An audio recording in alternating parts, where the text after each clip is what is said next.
28 November 1979 নিউজিল্যান্ডের Auckland airport থেকে একটি বিশেষ ফ্লাইট আকাশে ওঠে। বোয়িং 377 এবং 200 এয়ার নিউজিল্যান্ড ফ্লাইট 901।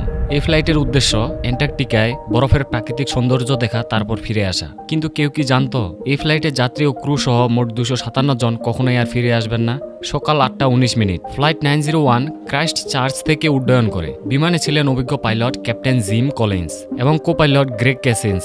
যাত্রীরা জানতেন না তাদের ফ্লাইট প্ল্যানে অজানা এক পরিবর্তন করা হয়েছে, যা এই সফরের গতিপথ পাল্টে দেবে। দুপুর 12:49 ফ্লাইট 901 মাউন্ট ইরেবাসের কাছে পৌঁছায়, কিন্তু প্রকৃতির এক বিভ্রম তাদের সামনে এনে দাঁড় করায় এক মারাত্মক বিপদ। এটি একটি প্রাকৃতিক অবস্থা যেখানে তুষার ও মেঘ এক হয়ে যায়, আর আকাশ ও ভূমির পার্থক্য বোঝা যায় না। পাইলটরা ভেবেছিলেন তারা সমুদ্রের উপর দিয়ে উঠছেন, কিন্তু বাস্তবে তারা 12,450 ফুট উঁচু মাউন্ট ইরেবাসের দিকে এগিয়ে যাচ্ছিলেন। দুপুর 12:50 ককপিটে শোনা যায় একটি অ্যালার্ম, কিন্তু তখন খুব দেরি হয়ে গেছে। মাত্র কয়েক সেকেন্ডের মধ্যেই বিমানটি প্রবল গতিতে আগ্নেয়গিরির ঢালে আছড়ে পড়ে। এক বিশাল বিস্ফোরণ, সমস্ত যাত্রী ও ক্রুর প্রাণহানি ঘটে যায়।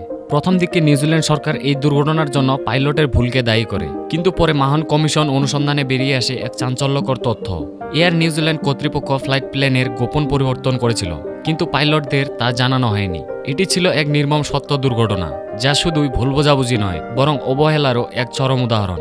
আজও মাউন্ট ইরেবাসের বরফের নিচে ছড়িয়ে আছে ফ্লাইট 901 এর ধ্বংসাবশেষ। এটি শুধু এক বিমান দুর্ঘটনার গল্প নয়, এটি এক শিক্ষা, বিমান নিরাপত্তা, যোগাযোগ এবং সতর্কতার প্রয়োজনীয়তার এক চিরন্তন স্মৃতি। ভিডিওটি ভালো লাগলে একটি লাইক করে দিও।